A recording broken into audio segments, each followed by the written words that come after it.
Kondisi Indeks Standar Pencemaran Udara atau ISPU di Sumatera Selatan khususnya Kota Palembang pada Kamis 28 September 2023 ini kembali mengalami kenaikan signifikan, bahkan masuk dalam kategori tidak sehat disebabkan meroketnya jumlah hotspot yang ada. Diterangkan oleh Kasih Pengendalian Pencemaran Lingkungan DLHP Sumsel Reza Wahya, hingga Kamis 28 September 2023 ini ISPU Palembang masih di atas angka 200 atau masuk kategori sangat tidak sehat. Kenaikan signifikan ISPU ini dipengaruhi meningkatnya jumlah hotspot di 15 kabupaten kota di Sumsel, yakni mencapai 2.143 hotspot atau naik sekitar 6 kali lipat dari hotspot pada Senin 25 September 2023. Sementara untuk jumlah hotspot terbanyak yakni di Kabupaten Oki sekitar 700 hotspot. Di Palembang ini pada hari kemarin sampai hari ini tuh masih menunjukkan di angka di atas 200 untuk ISPU ya.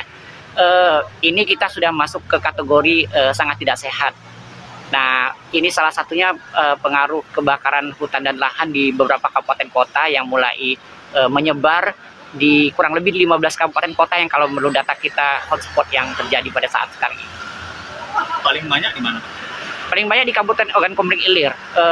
Di lahan gambutnya itu kalau spot kita yang per tadi pagi mungkin kurang lebih 700-an lebih.